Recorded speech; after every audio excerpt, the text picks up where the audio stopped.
If you enjoy this podcast, don't forget to like and subscribe. Hey guys, welcome to the show. How you doing, Josh? The Furdui brothers are in the house. Good to see you, brother. Love Thank you, you guys. Ben, James, Let's go. love you guys. I've known you guys for a very long time. I tried to force my way into the Furdui family and say that you guys adopted me You easily did 100%. a long time ago. But man, so many adventures, so much fun together over the years. And you guys are coffee shop owners, That's right. entrepreneurs, building business. And you've come here to talk a little bit about that. Yeah, we actually brought you some merch. Hey, Yeah. easy drinking. Okay, here we go. You guys caffeinated right here. Come 5 on, pounds. James, you serious? Okay, so Landmark Coffee, sponsor of the Stoked podcast. We got, this is amazing. He brought us way more than enough, as you can see. Yeah, and I even got. What is this? Now. This is a pound of coffee? 5 pounds. That's 5 pounds. 5 pounds. This is our diner blend right here. It's coffee your dad would drink. Hey, Yeah. excellent work. All you bad. dads out there, all you dads, dad life, dad bod, this is you, my man. We're very thankful. You guys taking care of us, bless us. I got to put this hat on. Absolutely. Okay. Yeah. You guys got merch online? Yeah, we do. You go to Landmark Roasters. You get our coffee, you get our merch, and if you type in Stokehouse in the promo code, we're gonna give you 25% off anything online. So that's for Josh. That's for you guys. So, okay, so this is a discount code that you guys are setting up just for the Stokehouse. Yeah, absolutely. Just for you guys. So you type in Stokehouse. Yeah, add whatever you want to the cart, coffee, merch, whatever. And then when you go, it's going to say promo code, and then just type in Stokehouse and 25% off.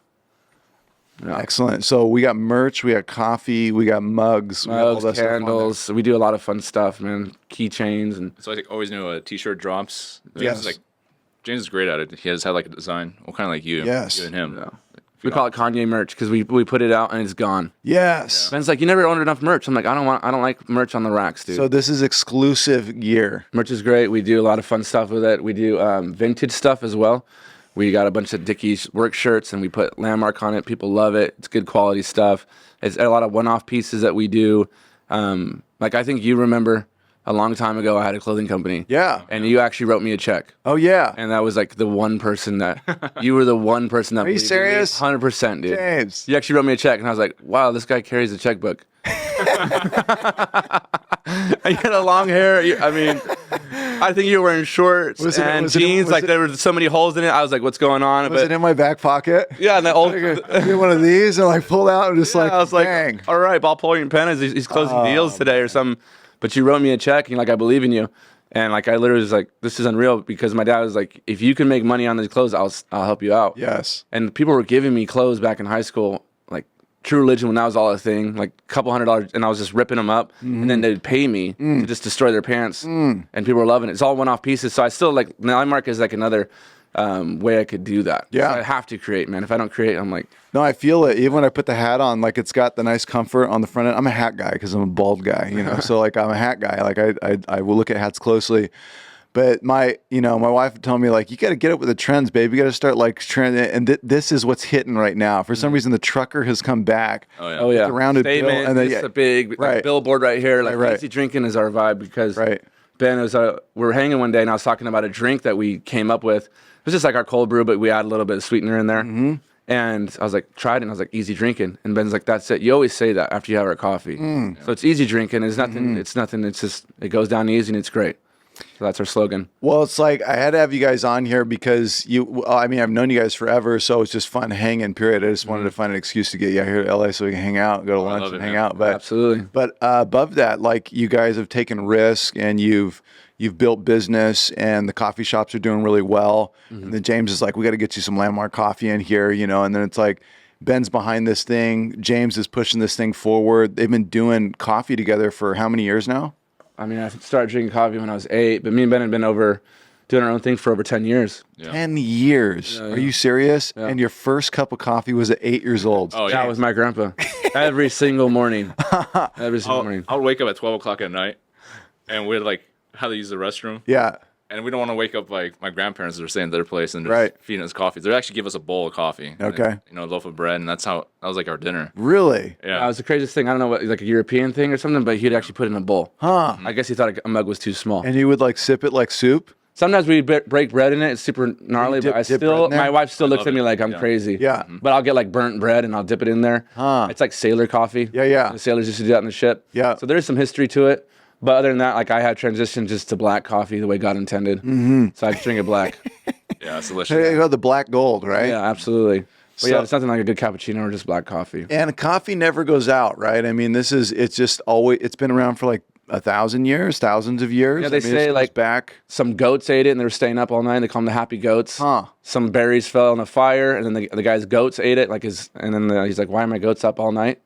And that's how he's like, I'm going to try it. And then it's just carried on from there. They knew there was like caffeine in there, and so they press the bean or grind the bean and then just. Probably slowly perfected it on that. That's Right. Yeah, that's kind of like the legend of how they discovered coffee. And then every it's actually funny in history, like every military that actually had coffee, like the Moors had coffee. And when they were going into Spain, they're like, why are these guys fighting like just savages at night? And we're tired. Like, keep drinking this black liquid. What's going on? So they got a hold of it and they started drinking coffee. And then it started coming through Spain and all the way working its way up through Europe. Coffee has definitely got a huge history. I love it. It does this right here. Yeah. It brings people together. Totally. Yeah. So that's the whole point of Right. it. That's why we love it. And did you guys launch And Coffee 10 years ago? Is that right? Yeah, and coffee was just kind of like no, it was probably 5 years ago. We had a coffee cart for events. Yes. And then Jason, Yeah. he had a churro bar. Not going to like that. Yeah, I know. I didn't even know. Hey. Bring him in here. Wow. But yeah, he had churro and he got this huge space. He's like, hey guys. And Ben was like, dude, we could do coffee there. So Ben and Jason just went for it and we did a churro bar and coffee. It's over there in Haven City Market in Rancho. Yes. So that was our first little build out in the food hall. It's still there. It's cranking. That cart was sweet that you guys we love had. that cart. We still do the You cart. still have it? Still do the cart. Yeah. So cool. Yeah, we did an event for my buddy's wedding like last weekend. What is it technically, a milk cart? It's an old Cushman truckster. Okay. So it's got 3 wheels. Yeah. And it was in some old utility yard in San Diego. Dude, it's so cool. It's basically like a mini truck. It's like this little truck with like wood gates on the back or something like that, right? Yeah. Yeah. Ben actually redid the whole thing. It was like this ugly yellow, chippy, rusty thing. And he sanded it down, painted it. I took my dad's shop and just like totally tore it down. Nice. Redid it. Yeah. Is it a little motor in that thing? Little like Yeah. 25cc or I something? don't know, but it's street legal. And we actually went in Route 66 with it. We did Really? coffee over there. And they're like, Yeah. you guys should drive this throughout the little route. And we did. So cool. Yeah, that thing's fun. So you did some catering. You started to build up the business with Jay, and that did really well. And then you guys took the leap of faith to start Landmark. Yeah, I mean, the goal was always a brick and mortar. Yeah. To have like our own, like, just our own little location that's our own. Yeah. So just like kind of where And Coffee's at. Yeah. Kind of spread out with a bunch of other shops. We want to have our own just brick and mortar. That's always the Makes it dream unique. from like day one was the brick and mortar. And it was the craziest thing was during COVID. People are leaving California and I'm trying to start a business in California. Right. So we kind of we look at ourselves all the time like, what are we doing? You know, you're coming out to LA, starting a church. It's like, so it takes a bit of that drive, a little of that craziness I think we all have. That's why we connect so well. But yeah, we found this guy was smoking a cigarette in this old building, like colorful random building in Redlands that I drove by 1,000 times. I never saw it. And it said for lease. And I called it and I said, Ben, this is it. And I walked in with my wife and I didn't want to be too excited with the landlord, but I was like, I saw it. I saw the vision. So the building itself is this cool retrofitted building. And when people walk in there, they're transported. And that is the goal. Like, I'm sick of people having to go from Inland Empire to Orange County to the beach to LA to get a cool shop. Right. So when they walk in, they're like, I feel like this is LA or I feel like this is Orange County. Right. And I love that. Me and my wife love hearing that. Well, you guys embody it. Like you got the Furdui brothers are like the coolest guys on the planet, man. It's like they embody this. I don't know. It's a subtle authority with like great philosophy and character from the underside, but then also come like this cool factor, man, that just shows up. It's like when the Furdui brothers show up, the room is finally cool. And then for you guys to take that and like put that into your shop and like start to export that like to other people, it's just amazing. And I knew you guys could do it, putting the nuts and bolts together and then taking the step of faith and doing it and just going for it. Yeah. I knew it was there. And I think maybe because I've seen like, a lot of people don't know this, but I've been fortunate to see the entrepreneurship from the back end of your guys' lives for quite a while.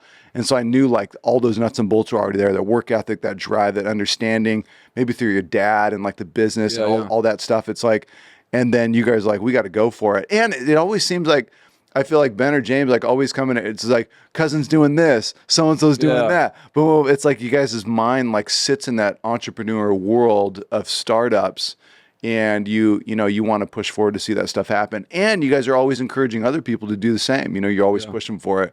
So Definitely. So you guys took the step of faith in Redlands. Yep. You got the lease locked, and then this is a huge construction project, right? I signed the lease without even looking at the building. He's like, we have to do this spot. The landlord's like, oh, I already have a salon. And where we're at in Redlands, there's so many salons. Salon in each corner, man. It's unreal. It's not a coffee shop. It's actually a salon in each corner. Everyone's walking around with the big hair. It's so weird, man. It's classic. Yeah. Go there, get a perm. The guy's like, "Oh, I'm gonna go get this to the salon." And I was like, "Oh no, man, we're gonna do this." And his son's like, he tried our coffee. He loves our coffee. And he's like, "You guys, no, you got to go with these guys and don't go to this hair salon. Like they come and go." He's like, "But we want something that's gonna stay." So it's, dude, it's such a rad spot. We have our roaster in there. We roast coffee. Wow, you got a roaster. Yeah. Where'd you guys find that? Ben found it used. Dude, Ben will find anything. Anything Ben you want to find? Man. He does know the used market really well. Yes, I do. It's the Romanian in us, man. We're hunting. We're searching for that deal. Yeah, many you don't know, listening, Ben and James have blessed me unbelievably from the back end through all kinds of used ways. We're talking vehicles and all kinds of fun stuff. Yeah. But these guys have a knack for finding parts. And again, because you guys grew up in the world of it, right? Yeah. Dad has like an auto body shop for over 30 years. That's what I think we got the entrepreneur. Yeah. He's his own boss. But he worked like he didn't, like someone else was his boss because he was working from sun up to sundown. Right. The only thing he didn't miss was church. Right. So like it just seeing him work, and he never advertised once. Wow. But he was over 30 years, and people are coming from all over to get their cars fixed. Wow. It's like a country song to me, Yes. man. Like everyone trusts my dad's cars. Yes. From soccer moms I love it. to doctors. It's true. Oh, I actually asked my dad, like, "Oh, why don't you just do a little like faster or cheaper on this end?" And he's like, "I'm putting my name on this work. Yeah. I'm not going to do it that way. Yep. I'm going to do it the right way, and that's it." But at the same time, I mean, it's a pretty amazing price. I mean, the deals are really nice. We have people at the church who have purchased cars from your dad. Yeah. And Still it's on the road, man. There's families like, oh, my grandma bought a car for you, my mom, my sister, my aunt. It's seriously like 10 cars from my dad. They all go to him. Yeah.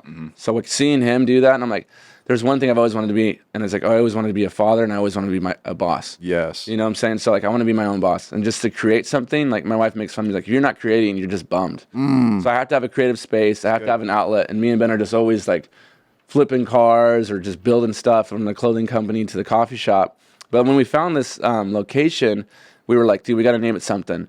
And I was sitting there, and it was like late at night, and I said, how about Landmark? And my wife's like, that's it. Because it's like this. These are landmark moments we have over coffee.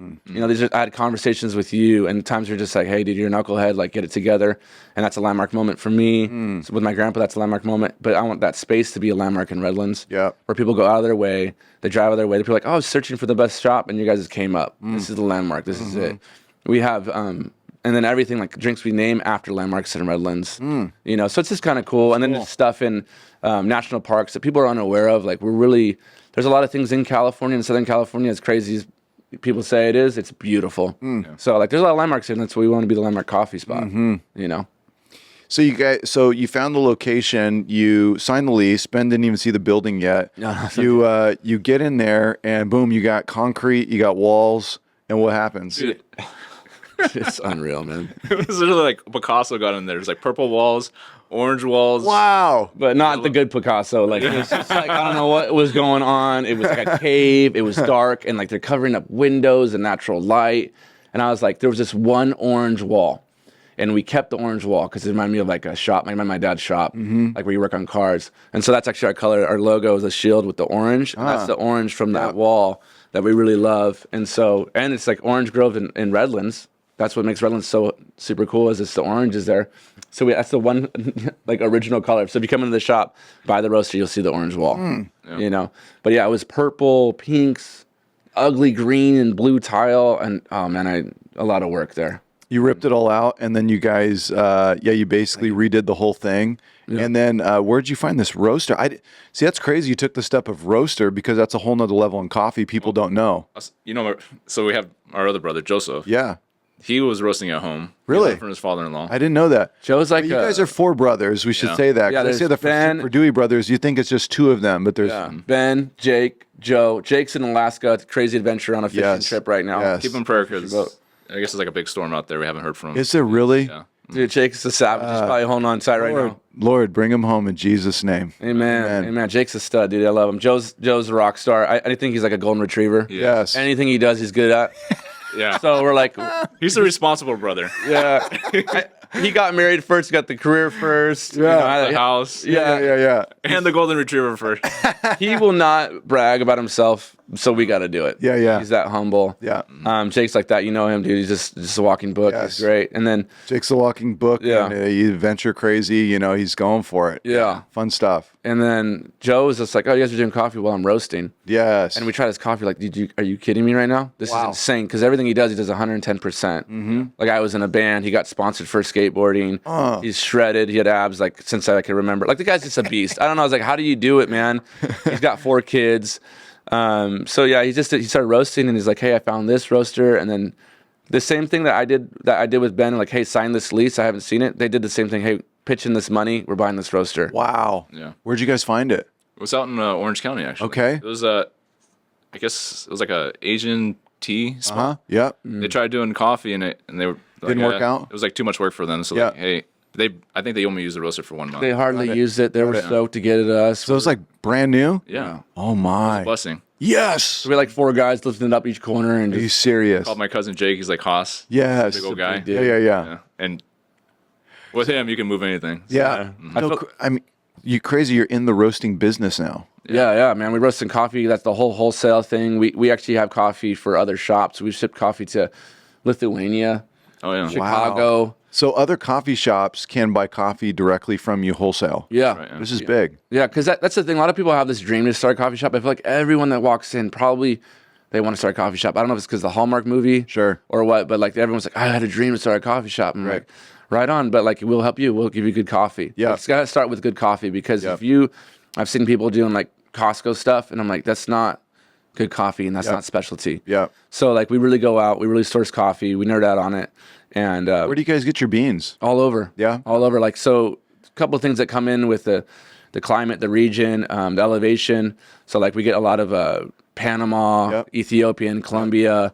I really liking the stuff coming out of Colombia right now. There's some really good coffees. We had like a really fruity one the other day that was just insane. Tastes like blueberries. Wow. It tastes like a blueberry muffin, dude. I can't believe it. Yeah. Yeah. So yeah, there's some fun stuff. Coffee has to have the elevation is really key. It's got to be sunny days. It's got to be cold nights. That's why you got good island coffees like from Hawaii. You know, so that makes it all comes in. So we source it. You know, Mexico's putting out some good coffees as well. El Salvador right there is great. And you were saying this is Ethiopia. Yeah, And some Colombia. Yeah. And you said this has some great fruity notes in it. Yeah, fruity notes. You can get some of that. It's very like complex. Yes. Mouthfeel. Yeah. That's gonna work great on like an espresso machine or a pour over. That's what I'd go for. It's just a very dynamic bean. Yeah. And this one is the coffee that your dad's going to love. Yeah. It's like the class. It's more of the classic taste that the dad's gonna trust and it always goes for. Yeah. Yeah, we really call it diner coffee. Yeah. No, I get it. Yeah, they're like, don't doll it up. No. All right, well, there you go. That's it. No, but that's what sometimes you want. Like you literally want, like especially when I go to the diner, we go get some pancakes, we get some omelet or something like that. And it's like, I kind of don't want a specialty coffee. I want that diner taste. I was telling the guys the other day about this. There's like something about that black coffee diner machine. I don't know what it is, how it produces that consistent Yeah, thousands and thousands of cups of coffee. diner taste, right? Yeah. But it's awesome you guys are producing on such a wide level. Yeah, so that's what's so cool about it. If you search for the bean, you will find a specialty coffee, and then you could get it to taste like a diner. Yeah. You could get like that profile, and you just, we do cuppings every single week after we roast for that consistency. A lot goes into the back end of roasting. It's super fun. Joe actually taught Ben and me. So it just started growing, and we're like, hey, we need more guys on roasting. And Joe's like, he's doing another business as well. Right. So it's like we're all roasting now. We're all getting into coffee like on a whole nother level. So like I'm like with you, man. I could drink Dunkin' Donuts and I could talk snob coffee all Totally. day. Yeah. You know what I'm saying? Totally. So there's my palate's a big range. Yeah. And I love it. I think there's a place in my heart for all of it. How do you break down these tiers of coffee? Like, what do you like? We got Starbucks, I mean, we got Folgers, we got Starbucks. Then we got like what, Pete's? I would put Folgers, like, I think Folgers is better than Starbucks. Oh, I love it. I love it. Okay, so and then like is Pete's like the next tier, or is it like I think a little bit beyond? Yeah. Pete's. You definitely, I wouldn't consider any of them specialty. Yeah, and then you got, and then third tier shows up, right? Or maybe like you have third tier corporate, Blue Bottle, and then you got like third Stumptown, tier. Blue Bottle's up there, Stumptown. You'll find them all on Target shelves now. And then like fourth tier is like specialty boutique, like coffee shops. Yeah. It's just it's like what people are doing, what they're roasting, how they're going so far to get to interact with the farmers, how that crop yield is doing, and it's like where the elevation, all that stuff. What's pollinating that plant, that fruit. So it's like what's doing so well to get that nice, good, complex flavor that you like. Do you want more chocolatey? Or do you want more fruity? It's just so fun. The other guys will be like Starbucks, for a sense. Like the more you roast it, like it's just go into Starbucks, look at it. It's burnt beans. It's oily. Look in their hoppers. Is it like double or triple burnt or something like that? They're past second crack. So you got first and second crack. Either way, we the don't. way he says that, second crack. Yeah, it's kind of like it's like popcorn. You'll hear your first crack kind of like early on in the roast.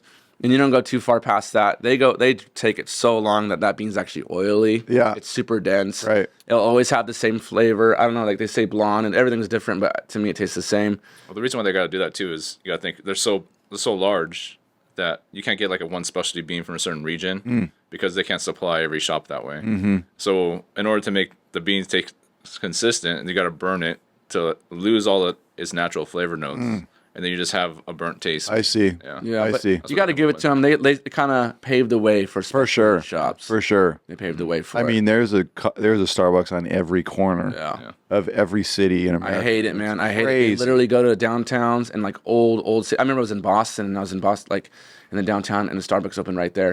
And I was talking to someone like, they will literally search the mom and pop place that's been there and they'll open right across the street. What? Yeah. And I'm like, just play fair, guys. You got enough room to play here. Right. But I do respect what they did, and they paved the way to open the door to bring the pallets. Like, hey, we want a little bit more, and especially coffee took that role. So when did you guys officially open the doors in Landmark? It was about a year ago. Yeah. Officially open? Yeah, we celebrated a year last month. And didn't you guys do like a classic car day or something like that as well? Oh yeah, dude. We do cars and coffee. Yeah. And that's another thing too. Like I always hear Jerry Seinfeld show up yet? Not yet. We're trying to get him out there. Yes. I love those. Yeah. But yeah, there's cars and coffee, right? Orange County, LA. Yeah. There's a total car scene in Inland Empire. And so we did cars and coffee, and like over 100 cars showed up. And now we're still working with some cool local guys that are doing cars and coffee, and we're going to build that out as well. There is a little Easter egg on our website. If you find it, there's a car club. I'll just give you a little hint, but you got to look for it. So there's some fun things coming down the pike. Because, cars is just in our blood. I mean, my dad does cars, so it's like we have to have cars and coffee. Yes. And you guys have had some sweet classic cars. Oh, yeah, man. You had some fun cars. Oh, yeah. You still do? They usually don't last with this guy, but I know. I know. I blew Ben's motor on his car, and Yeah. he doesn't give it up. He doesn't let it go. So it's been open for a year now, and you guys are doing well in Redlands. Yeah. And the other businesses, Jamie, you were telling me, like, people are loving you guys. The other business owners are coming through. Relationships are being built in the city. Like, you're becoming a landmark, like, in Redlands. Absolutely. Yeah, people are like, this is where we start our day. This is where, this is where we end it. This is like it's really, really cool. It's the coolest thing about a coffee shop, which I love and which I was hoping for, is that it's doing this. You have seriously, like, Loma Linda's down the street, so I have tons of students that come in. They're going to med school to be a doctor, and then there's a doctor right next to them. And there's some like, oh, what are you studying? And I hear the conversation. And it's like, oh, I was in your shoes like, 10 years ago? So it's like the coolest thing that just brings those people together, tears down those walls. What do you think are some of, like, the hardest things about starting a business or, like, stepping out on a limb and, like, doing something like this? Like, what do you, like, people who are thinking about, everybody's always thinking about doing something, they have something secret that they would love to take a step and do, but for some reason people are always scared to take the risks. They're always scared to put the money where their mouth is, whatever. They've said these things, but they actually don't take the step of faith and get after it because they're nervous, they're scared it's not going to work. And it's like, it's even a trip to see, like, it's only been a year and it's already working, praise God, right? But it's like, what do you think it is? What are the things stopping people, or what do people need to do in order to take that step to start? I think like kind of like you said though, but we started off like 10 years ago with a coffee cart. Yeah. Kind of just Started off small. But that passion, we actually we volunteered our time for over a year. Yeah. We're interning for free, man. Yeah, just to learn coffee and just to get the skill set. Where'd you volunteer at? I was over in It was Restoration Roasters. Restoration It was a church. I volunteered with my buddy Stevie at Arcade. Wow. Stevie let me learn the roasting side of things. No way. Back end, so I did Shout out. that, yeah. And then I did some pizza joint that actually had coffee. Huh. And they were carrying Stumptown, and they're those first ones that put me on the espresso machine. So, that's but this start is cranking huge. it. This is huge. What you're saying here. You just decided to volunteer at a local shop. Yeah. To learn the skill. yeah. This is stuff people don't think about and people don't do. They just think they're going to buy an espresso machine and get after it. They spend 10 grand on a machine, and before you know it, they don't know what they're doing. Yeah, I think a lot of time the fear too is fear of man. A lot of people will tell you like, "What are you doing? Why are you doing this?" And they'll get discouraged or things aren't what they expect. But you got to keep going. If you don't do other things well, chances are you're not going to do something else well. Right. So make sure that what you do throughout the day, and those people that do believe in you, see you doing something well. That's good. Whether that's like having dreams, chasing those dreams, fulfilling those dreams, or just like being a son, being a brother, being a husband. You better be doing that well if you want to start chasing your dreams. Yeah. Because those people are the ones that are going to be believing in you, Right. pushing you along. That's good. Yeah, Jaden's getting skills of how to do construction. Yep. So now when we got Landmark, he was building it out. Yep. I got the mechanic skills, so every time the machine goes down, Yeah, I'm dude. over there tinkering with it, trying to get Yes. back up. So it like everything kind of like God uses everything in order to like to make your hands work and just kind of build you up. It's good. Yeah, it gives you these talents, right? We can't be lazy. You don't want to bury your gifts. So you go and you work. I've seen you do amazing things with homes and building out stuff. It's super rad to see that.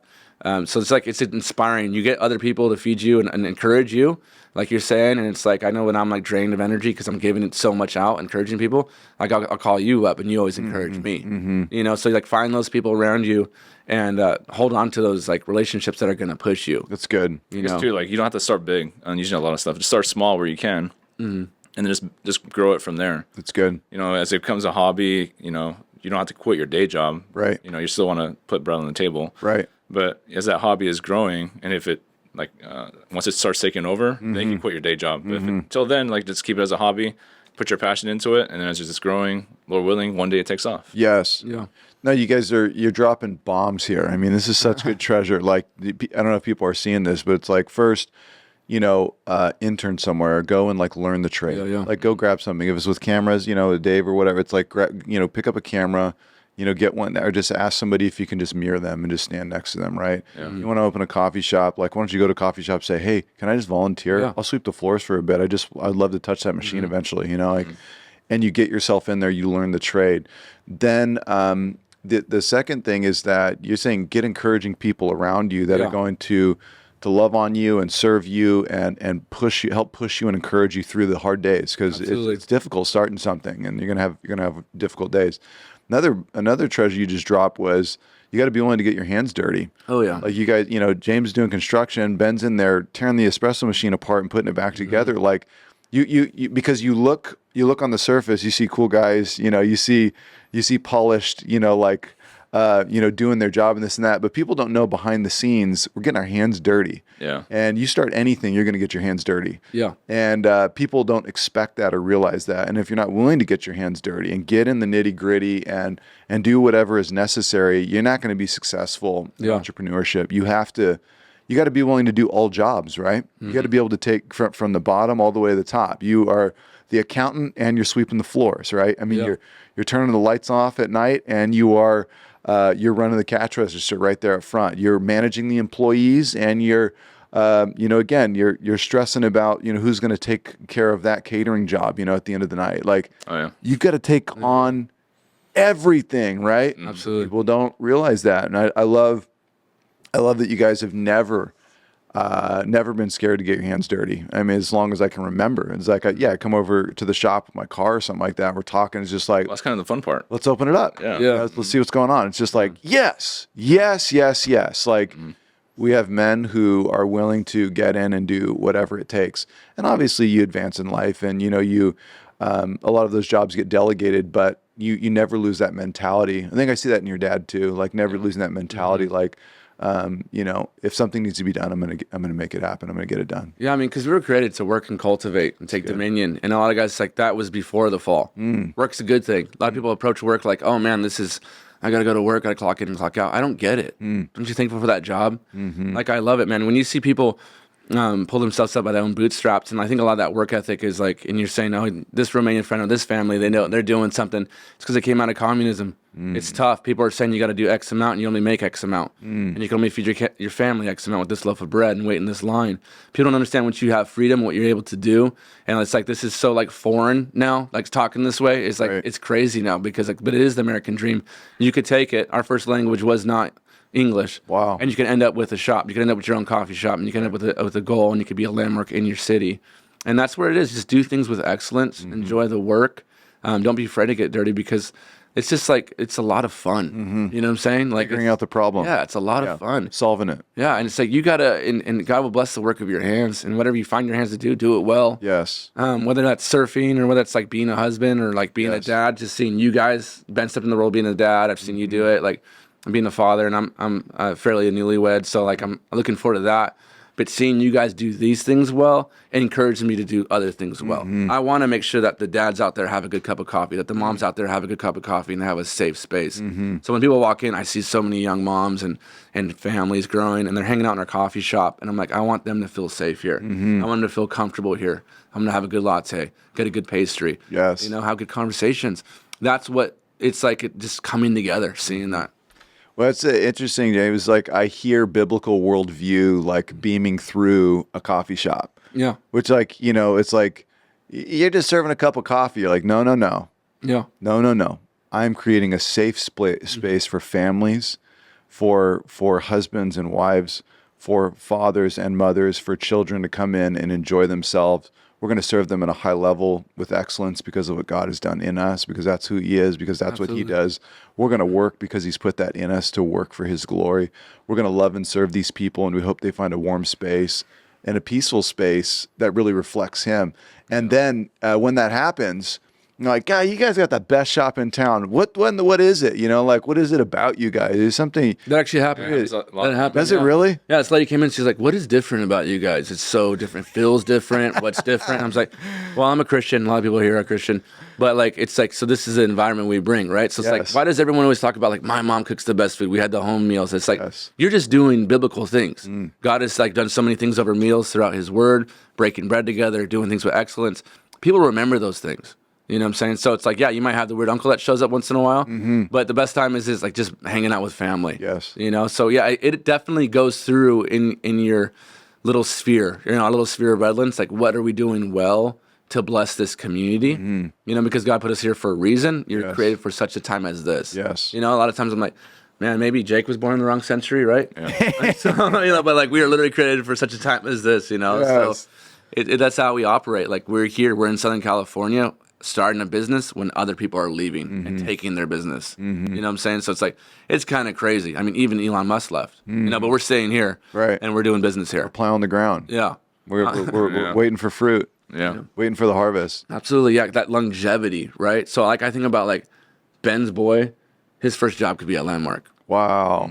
You know? Man. He can meet his wife there. I love think you it's guys are just the thinking that coolest. long. Yeah. You're thinking out. So that's what it's all about, man. Yeah, he loves running around in there, and he wants to play on the espresso machine. That's so cool. Adorable. Everybody knows that kid over there. Right? All the customers, everyone's Yes. boys running around. Yes. You talked about your family growing up in Romania in communism. And you have that in your blood. You have that as a part of your upbringing and what you guys were told and taught when you were young. And it's your dad, your mom being fervent in the Lord, being fervent in loving the great freedoms and things that we have in this country. Obviously hating what is evil, hating the wickedness that is here in this country as well. But have been able to build something sweet for you guys. And from that platform of work and experience and business, then you guys are now able to launch. What did your parent? When did your parents come over? And were any of you guys born in Romania and make it over, or did they come over and then you guys were born here? No, see, my parents met actually in Oregon. Met in Oregon. At church, yeah. Yeah, my dad escaped Romania. He did. He escaped communism. They told his parents that they killed him, that he died. So they can imagine your mom hearing. And he was the oldest of 6 boys. Wow. He escaped. He was in Austria for a year smuggling Bibles. Wow. The way they escaped, though, it's amazing. How old is he? He's a stud, man. He's 18. 18. Dude, I can never fill my dad's shoes. I think the closest one is Ben. And and then just Jake look like and him, Joe. that's it. I literally just look up to so many godly men in my life, but my dad's a rock star, man. Yeah, he's been a major blessing. Like honestly, I think it's 'cause my father, just how much of a rock and just how much he just loves the Lord, really, and he just lives it out. And there's so much things I could just learn from him, but just his story. I just remember growing up, like he loved the Lord so much that he wanted to be somewhere free where he could worship God because his father was a traveling pastor, and they had to hide the Bible and Pilgrim's Progress. In a barn, man, under the hay. Yeah, because they'll get like random searched, and they didn't have any pastors around, so he was like the only pastor that had to go all these different villages and preach and share the gospel. My dad would go with them. Wow. So the Bible and Pilgrim's Progress. Yeah. I love it. Beautiful. Yeah. So they would travel around and minister. And my dad would go with them, and sometimes we get in trouble. My dad was a huge prankster. Yeah. His stories are terrible, but it's Yeah. amazing. It's funny. But and so he was growing up, and then once he had to join the military. Force military, 18. And then he was one of the biggest guys in the force. They wanted to put him in special ops. Wow. And they also wanted him to join the Olympics. Wow. But then they wanted him to deny Christ. Yikes. And he's like, no, I'm not going to do that. Right. And so obviously he just kept him down low in the ranks and just like used them. But one day he decided with 2 other guys that he's going to escape. And they tore off a section of the Romanian map off the wall. And they went the opposite direction. Whoa. And they're saying, like, as they're going the opposite direction, looking back, you can see all the searches in the opposite direction where they're going, and they're just getting away laughing. from there. They're just looking at all the troops going the wrong way. Wow. Yeah, so then he's in Austria for over a year, smuggling Bibles, dude, printing Bibles and smuggling Bibles, and just Printing Bibles, smuggling Bibles. Yeah. Amazing. it's the coolest thing. And then so this is our legacy. Then he comes here, doesn't even speak English, meets my mom, gets married, learns how to be a mechanic from her brother. Wow. She's translating the books, the mechanic books, and he's working on cars. Did she grow up here? No, she came here with her family when she was, I think, 17, 18. Yeah. Wow. I was like 16, 17, yeah. So they were fleeing as well. Yeah, so they had to, like, in order to come to the States, you have to give up everything you own. So if you're allowed to come or to leave Romania, you have to give up everything you own. So they'll give up, you can only take one suitcase, you couldn't bring any money, and they had to give up their home and just take one suitcase each, and that was it. Wow. Yeah. I mean, so many Romanians have crazy stories like this. It's the coolest thing. It like really unites us, and like everyone was like, "Oh yeah, my dad has a similar story. My family has a similar story." Or I know everyone knows my dad. Wow. Everyone knows the Furduis. Right. So it was like this, like a great name is rather to be chosen than many riches. So we have this name behind us that my dad is like really fought for, you know, and he has this legacy. So just seeing him just not being fearful of anything. The only thing I've seen my dad be fearful of is the Lord and my mom. You know what I'm saying? So yeah, that's it. Yes. Yeah, that's it. And so that's how he raised us, you know. And he's always been in our corner. Our mom's a sweetheart. Yes. Yeah, it's easy loving like the her. best. It's just, and I'm so blessed just seeing loving amazing women, man. I could see in you. I see my brother. Like I love loving my wife. Yes. It's been the best adventure. Thankful for them. But like it's my mom and my dad. They're in our corner for doing whatever we wanted to do. Yes. As long as we serve the Lord, they're like, yeah, go start a business. That's awesome. My dad's like, why? At 10, we were like 10 years old. He turned off the TV. He's like, go get a job. Dad, I'm bored. I'll put you to work. Yeah. That's just how it is, man. Oh, I love it. Yeah. What's your earliest memory of like tinkering on cars or like being like working with your dad? Dude, he would get us in our overalls. Like Jake, right? He did Jake. Yeah. Put in our overalls and we'd be around him working and he'd put Jake on a nail. Hang him there from his overalls like this. And he's just, so he could work in peace. Yes. That's my pop. And Jake would watch. Yeah. It was both of us, actually. It was 2 nails. Okay. 2 nails. Yeah. So you guys grew up, did you guys grow up in Southern California? Yeah, I did. He grew up in Portland for a little bit, yeah. Oh, no way. That's why he's kind of weird. So Fed by a lot of bees. yeah. So Portland, so that's where your parents met. That's where they had you, Ben, and then came down to Southern California. Yeah, my dad bought a shop a house with a shop on it, had some co-sign, paid off that loan. He tells me all this stuff, how he did it. Paid off the loan in a year. Huh. You know, didn't even speak English, just flipping cars. Yeah. And that he still has it to this day. Wow. Same He said he shop. got that place just because of the location. Yep. It was right next to the freeway. Yep. And so whenever he works on a car, he finishes it, puts it up for sale, and he just put a for sale sign, and then it was sold. Yep. Yeah, and the house is in front. So this is this is entrepreneur, right? He just get out of bed, walk outside, you're at your work. So that's it. House in the front, shop right there. Yep. So that's how it was. That's how we grew up. And you guys grew up in that place. Yeah. Amazing. Amazing. And you're together, 4 boys with mom and dad, and dad's running the business out the back. So this is in your blood. Yeah. And then he worked every day except he went to church on Sunday. Every Sunday, man. One time, I think he was never late. He's never late to anything. But he was like, we were always late, right? He's waiting in the car, let's go. One Sunday, I remember he was like, all right, we're going to Disneyland actually tomorrow. And we were up and at him. He's like, we need to take out early. We're up and at him. We're in the car. Yeah. And we're all beaming, and he pulls down the church. I love it. Yeah, that's Oh my that's gosh, us. it's Yeah. so good. So you guys grew up in the church. Yep.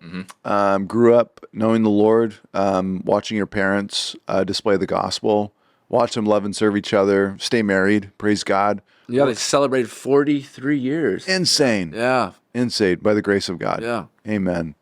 And 4 boys. And each of you brothers, I mean, each one a completely different character. Like when I 100%. think of cartoons, it's just like completely different. Each one, like they don't even cross over. Like each one has their own unique.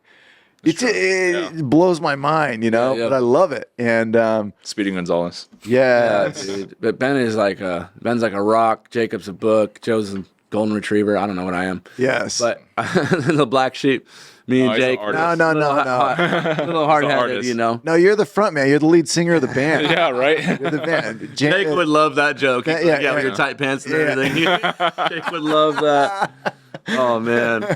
but no, it's Different hair color. Oh my goodness. the each unique personalities, you know, and just the way that God has brought you guys together and really caused each of you to minister to each other indirectly through all the highs and lows of life. Like it's just been amazing to watch you guys run together and keep running together as a family. I remember hanging out with you actually. Yes. You know, back Friday nights. Yes. In the ministry. Yes. I was driving home one day, and God was just putting in my heart I needed to hang out with my little brothers. You know, because like most people, like I'm growing in the Lord, but my little brother's doing his own thing. You know, and it's like I need to make sure like who's he hanging out with, that he has godly influence in his life. Yes. And I remember like just started hanging out with them, and God was just opening all these doors. We didn't have much money back then.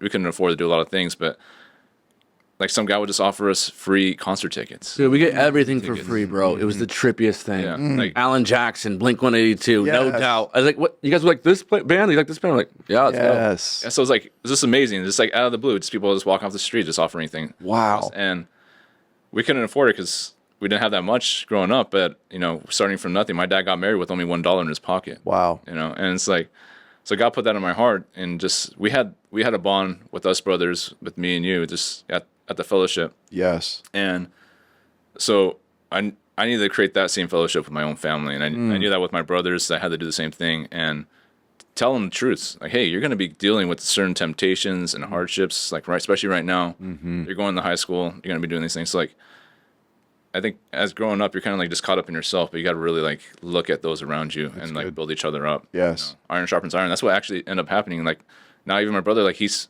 even then, you know, even at a young age, I'll be trying to like help him out, but then like, you know, like a month later, like he's pulling words of wisdom and encouragement into me. Yes. And then like, and it's still going on today. Yes. You know, it's amazing. Yeah, it's like the Bible, faith through faith. Follow me, imitate me as I imitate Christ. You know? And you were huge. You played a huge role.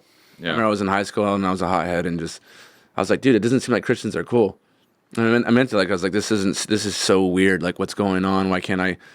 And I remember meeting you guys, and you guys were all hanging out, and you had this cool old Lincoln, and had shag carpet on it, Oh, long dude. hair, skateboarding, and I was like, dude, this Brother. guy's rad, and he loves Jesus. This is so cool. This is a 78 Lincoln Continental. Yeah, That yeah. was the best thing ever. Oh, it was my goodness. insane, dude. 400 Yeah. motor in it. Big V8. And this thing, like, I mean, it got like 8 miles to the gallon, I think. I mean, it was so bad. And it didn't run for 8 years. It sat in the dirt at some old couple's house. Yeah. And we were going out there to Paris, and I was visiting a family. And I'm like, this thing is sweet. You know, like, really? It's got flat tires. You know, it's just like all junky. And it's not. This thing is so cool. I opened it up, all the leather interior in there. Of course, smelled like rats or something. It had been sitting for 8 years. And they're like, if you can make it run, you can have it. I'm like, what? Are you serious? All right, let's do this. So I would go over there on the weekends. I ride my motorcycle out there on the weekends, and I would go out there and try to buy these little parts. You know, get the fuel filter going. You know, clean out fuel injection. We clean out all the hoses, replacing all those. Literally took the fuel tank off. I beat it with a rubber mallet, and I poured water in it, and I just kept beating it with a rubber mallet to get all the rust and all the gunk out of there. Right. Got it all out eventually, and then new distributor on there, spark plugs. We got the wires going. We hooked it all up. And dude, the new battery in there, hooked it up. Boom, the thing turned over. I about lost my mind, dude. When it turned over, it was like, it's a massive motor. And we took it down the road in Paris. And I remember it's this long, straight road, but it kind of has like a little of this going on. And the suspension was already out on it. Yeah. So it was like, like it was just like floating. Yeah. But I was like, this is the jam, dude. That was so you, man. I was like so excited. That was a rad ride, dude. I drove that for like 2 years. When did we meet exactly? This is like, how old are you guys when we met? Do you remember? I think I was like 15, man. 15. Yeah. Wow. So I had to be like 19 then. 19? 18, 19. And what year, James, are you born? I was born in 88. 88, so we're 6 years. 6 years. Ben, you're? 43 now. And you're, what year born? 81. 81, so you're 1 year older than me.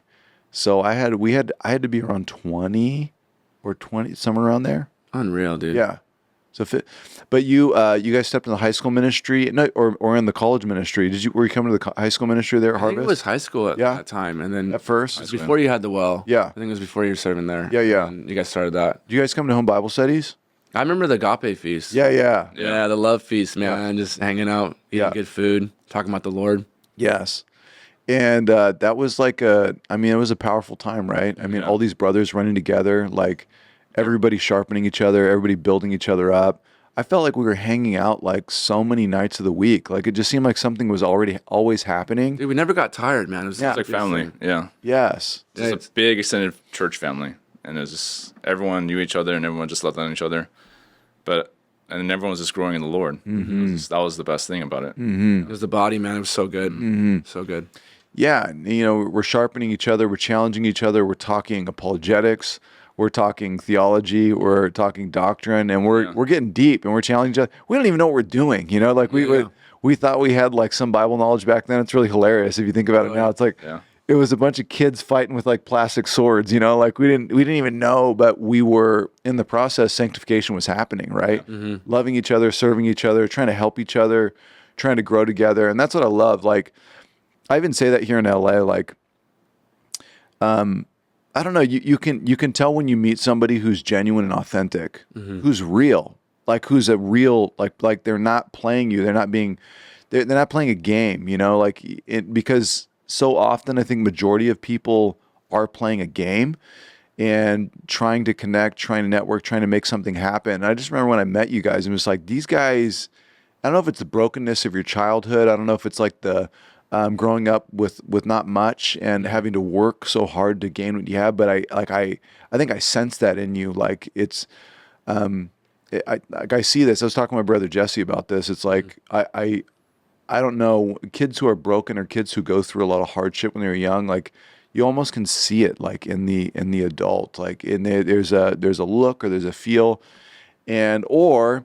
someone who's just grown up with a fantastic family. Like, they may not have all the stuff, but it's just like they're just genuine, authentic, real people. And I remember when I met you guys, it was just like, these guys they're fun, they're real, they love the Lord.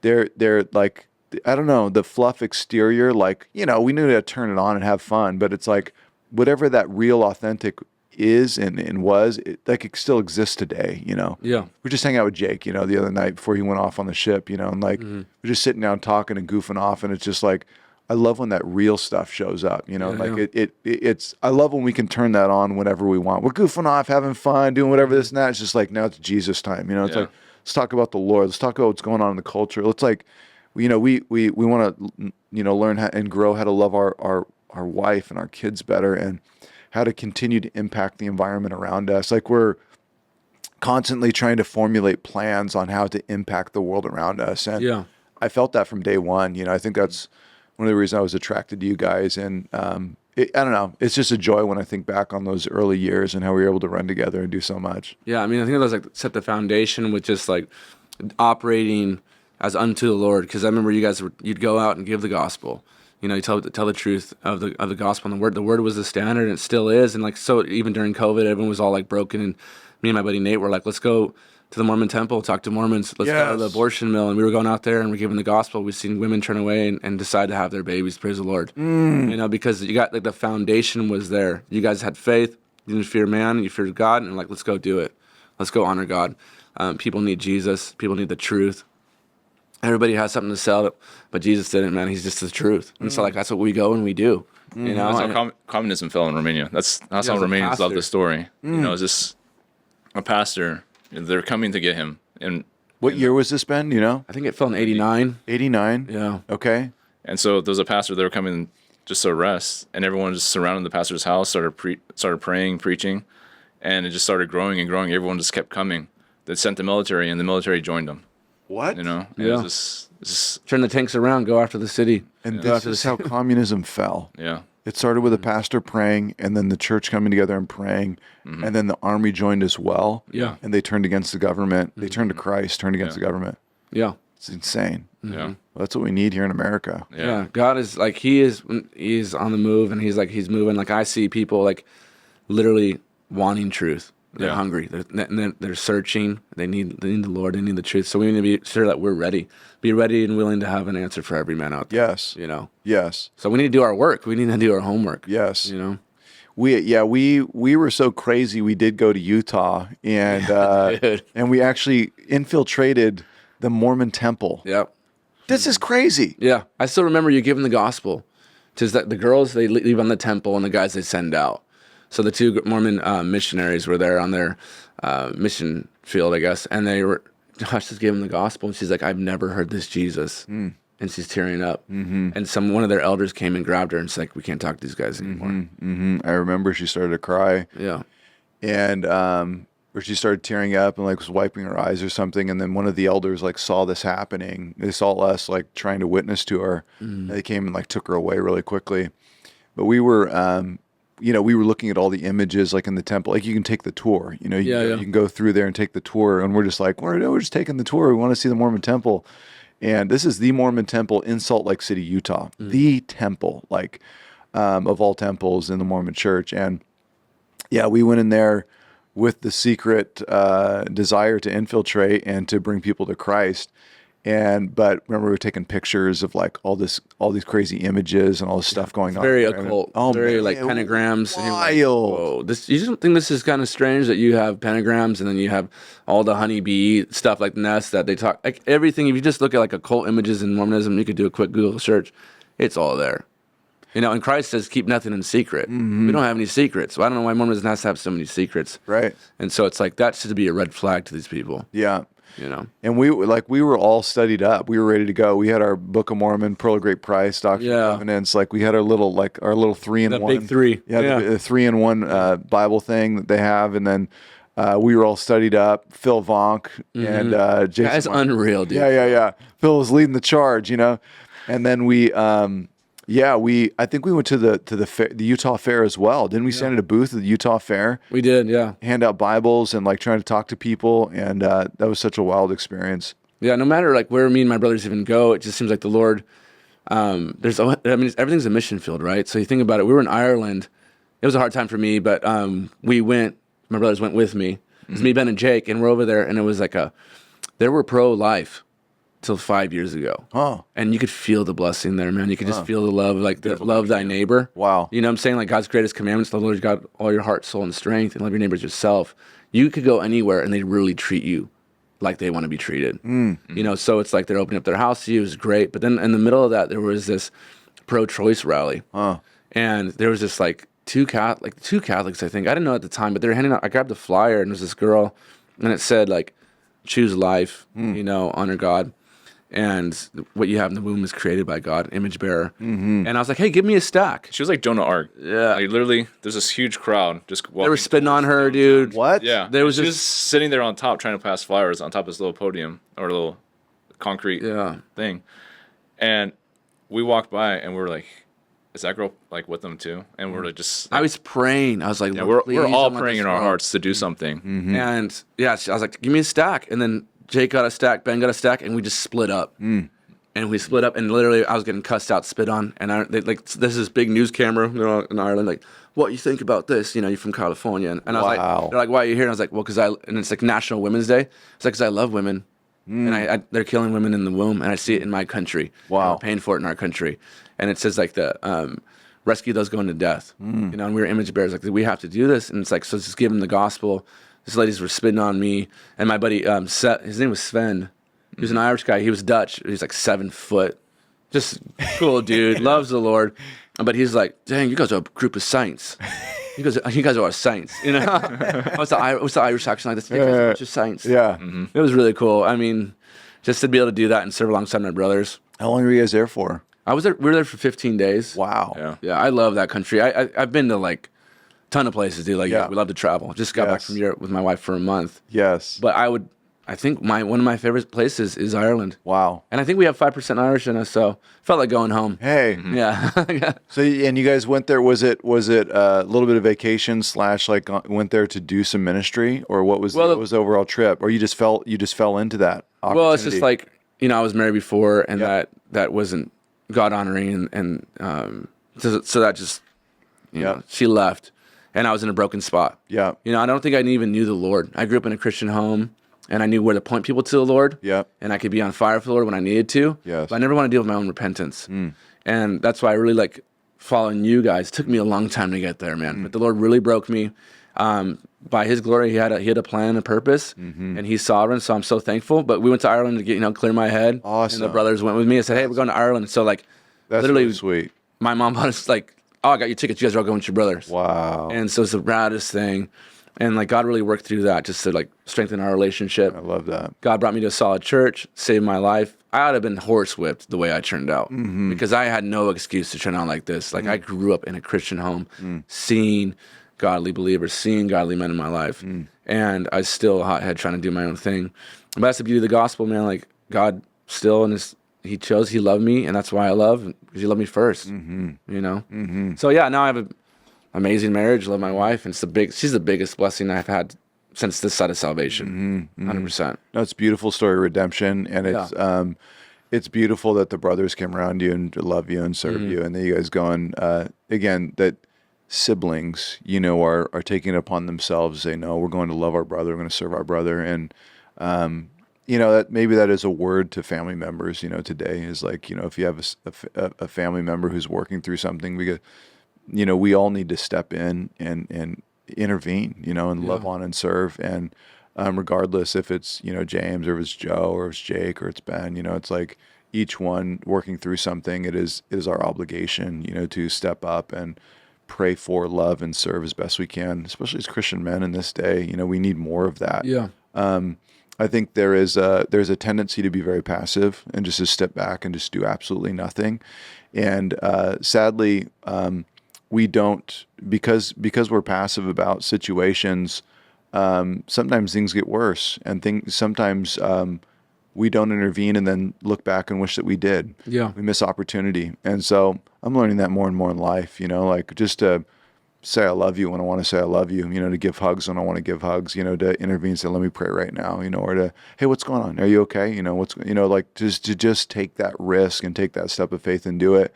And I didn't know that. I didn't know that you guys went to Ireland and that was like a restoration trip. That is like awesome. Yeah. Because that's a big investment, and it's a lot of time, and it's but it's I don't know, it's a trip with a mission, like to bring us closer together. And your mom could see that, obviously, like that would bless the boys, and it would bring them close, and it would bless our family, and it has. Yeah. Look what God has done. The church had a huge role in that too. Just my brother got plugged into the church, and Yes. because he was going through such a hard time. So when he got back, and you could see just the change of the type of man he was then and now. You know, he's on fire for the Lord, and how he's able to witness to other people, be able to talk to other people in their hardships. God like used that hard trial and like sanctified him more, like made him more precious. Like I remember like my wife and I, we'll go through trials like when we first got married, and we went through like one of our first trials, and how God like actually sanctified us through that. And it's like we took a joy in that. It's like, oh God, like is there any more? You know, it's like you take joy. Like Scripture says, like you just take joy in all trials, and it's like because God's refining you more towards Him. Yeah. People that aren't spiritual, they don't get it. They don't understand it. You know, when God, you're a believer, and He changes your heart, changes your desires. You start talking about the Lord. People don't understand. It's like a foreign language to them. You know, it's like, and God does the work; He produces. You know, He grants the increase. You know, we give the gospel, and we let the Lord grant the increase. And it's just so rad to see each one of you guys grow. And I think like faith through faith, imitate me as I imitate Christ. Seeing you guys do that, seeing the willingness to tell the truth in love. I remember calling you like, dude, things are going south, Josh, and you were just like there for me. And like just to pray, like my house will be a house of prayer, like you're saying, like praying for one another, loving on one another. We don't know what someone's going through. The Lord knows the heart, but like it says that two are better than one. One goes down, the other one helps the other up, but a 3-cord is not easily broken. So the brothers there, man, it's like we are not easily broken, and it's like the church. It says the gates of hell will not prevail against the church. Amen. And everyone's going after the church. And why the Christian church? Yes. Why is it okay that every movie could talk about Christianity and make fun of Christianity, but they don't go to any other religion? What's the truth about it? It's like, it's the truth of the gospel, and it's offensive, and it divides. And that's the beauty of it, man. Like, we know that the Lord saves, and we just go out there and we stand on the truth of the gospel. You know? Well, it's powerful, again, you know, we have to be honest. Like, we are all going to go through seasons. We still have lots of seasons to go through for life, right? Yeah. And who wants to go through those seasons alone? And not me. You know, I need the brothers. You know, like I need brothers around me. I need brothers who are going to speak into my life. What the beauty of the brotherhood is that even if a brother isn't directly speaking to you, oftentimes when we're just listening to the brothers and we're around the brothers, secretly something's going on, but we're receiving, right? We're receiving like, thank you, Lord. Like I needed that. Like that's for me.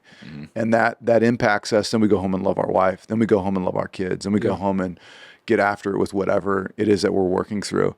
And so we need that community. We need that accountability. And the accountability sometimes is very direct. And other times it's indirect. But the Lord is working through those things.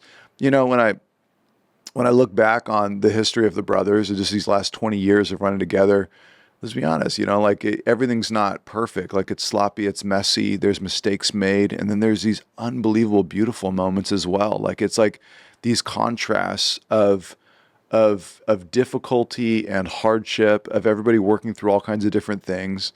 And then just to watch the way that we handle each other. We don't always handle with care. You know what I mean? Like on the box, you know, the tape, it says handle with care, you know, glass in there. We don't always handle with care. Like we because we're noobs, like we don't know what we're doing. Like we're just trying to navigate. But I am thankful that somebody was trying to handle me. Somebody was trying, even if it wasn't handled perfectly with care, I'm thankful somebody was intervening in my life. And that's what I'm contrasting is like, if I think into the future, I know that I need someone in my life, speaking into my life there. Even if it's always not perfect, I don't care. Like, I just know that I need it. And I know that I need the brothers. Sometimes I don't like things the brothers say to me, or I don't like the way it comes at me. But at the end of the day, I need an active brother ministering in my life, speaking into my life, praying for me. Somebody's got to stand at the door. Somebody has to somebody has to say something to me, right? And I think because a lot in this generation that has not happened for, that is the reason why they may fail in life. Something happens and then they just run away from the Lord forever. They don't come back. And some we know are still not back, sadly. That's crazy. But we need brothers to stand in the gap and to say, hey, dude, like, let's go. We got to go worship. We got to go get back to the Lord. We got to get back to the right place. Like, let's do what's right. Yeah, it says that if he who isolates himself sets himself up for failure. Like, you can't do that. No man's an island. You're not John the Baptist. As much as we want to be just living out there like a wild man, we need the community. Beard and locust. Yeah, we need eating honey. Doesn't sound half bad. I'm crazy about honey. It's my favorite thing. But literally, like, we need the church body. Yes. We need older men pouring into younger men, and we need to disciple them, and just like men that are seasoned. Men have lived through, I've seen some stuff, like me and Jake, like, I've seen some stuff, man. Yeah. You know what I'm saying? It's like, there's men out there that are seasoned and love the Lord, and it's like how to talk to your wife, how to live with her in an understanding way. Like, it's like you guys are seasoned more than me, so like I need wisdom. I need you guys' wisdom. And so it's like we have to have these men discipling the younger ones, and it's like that's what the body's there for. That's what the local church is there for. I was so thankful that I found a solid local church in Redlands. I was like, dude, I'm tired. I was driving out to your church. I called my buddy. He's like, man, I'm tired of driving to LA with all this traffic. And he's like, go to the Anchor. It's far. Yeah. It's like, go to the Anchor. And like, it's just, I know you've always loved anchors, and it's just kind of funny, like the Anchor, it's grounds us. So it's a solid Bible church, and it's like about 300 strong. Awesome. And then, Jake, Joe, everyone got find like solid churches, local churches, because there's no such thing as a perfect church, right? But it's like, and if you find one, you probably leave. Right. Because you're going to mess it up. Everyone says. So it's like, you got to find that local church, get plugged in, be discipled, and don't be humble enough to accept the rebuke. Man, it's tough to be in the hot seat. Yeah. You know what I'm saying? But you do grow in that. Well, that's another thing I want to honor you and James. It's like, I think that even through your season, like, well, thank you for even like sharing any of that, dude, on the mic. Like, that's crazy. I'm just thankful because there are other brothers who may be working through something in their own heart right now. So it's like ministering to them. Right. But then above that, like there are brothers around you trying to speak into your life, and you were receiving. You were trying to receive. I could see you like trying to receive, trying to figure it out, trying to like work through it. And that does take a form of humility to even be able to start that. And that even if breakthrough didn't come forth in that moment, like you said, there's like these seeds being planted, right? And then the Lord, other people start watering, and the Lord brings the increase. And so it's like, but sometimes we don't want to receive from other brothers, like we don't have humility enough to just listen and just listen to a phone call, listen to a prayer, let somebody speak into your life.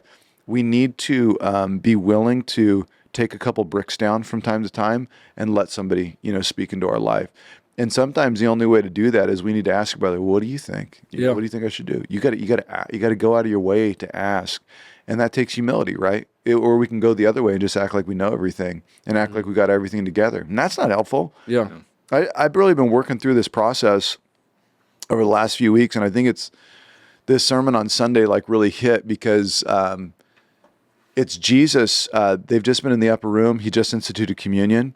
This is in Matthew 26. And what happens is Judas dips his hand in the bowl, and he says, when are you going to betray me? The one who dips his hand in the bowl is going to betray me.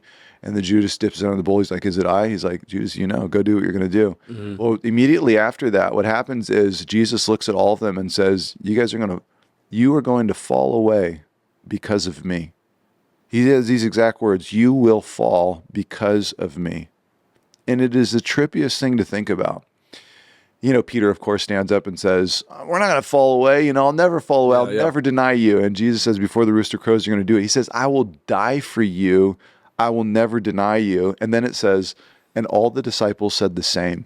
They all said, all of them in unison, we will not deny you. We will go to our death for you. And of course, we know that they all deny him. Yeah. And Peter did 3 times. But the trippiest thing is that I realized in the sentence, I don't know if you guys want the theology breakdown here, but in the sentence, when Jesus says, you will fall because of me, then he quotes Zechariah 13:7. Zechariah 13:7 says, I will strike the shepherd and the sheep will scatter. Jesus quotes Zechariah. Who is the one striking the shepherd? God the Father. Yeah. God the Father will strike the shepherd, Jesus, and the sheep will scatter. Who are the sheep? The disciples. Yeah. So he's bringing up Zechariah, prophesying, you will all fall because of me. God the Father will strike me and you will scatter. But this is what tripped me out. Their denial, their falling away was because of him. And it's a trippy thing to think about the sanctification process because you know, every good story has to have dark moments in order for redemption to be brought forth. And when you think through your story, the arc of your story, and you look at the moments that you fell, or you fall, or you mess up, you will fall because of me. You will deny because of me. It's part of my story to bring forth redemption into your life, to teach you something, to grow you. Ben brought it up earlier. You face trials. You face times. You face fire. Why? It's the perfecting of your faith. Like God is working something in you. Yeah. While we are fully responsible for our sin and we are the ones denying or falling away, somehow it's part of the story and part of the arc. And in that falling away, we are learning and growing in so much. What's tripped me out over this point is that Christians love to act, I think, and pastors do as well, love to act like we don't fall and like we don't struggle and that we're not working through life just like everybody else on the planet. But the beauty of the brothers, one of the beauties of the brothers, is we all know we're the same. Yeah.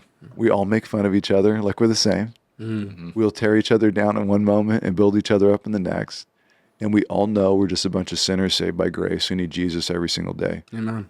And that is where the power is. If we all recognize we're just brothers, we just sinners making it through this life by the grace of God, redeemed and doing anything great for his glory by his grace.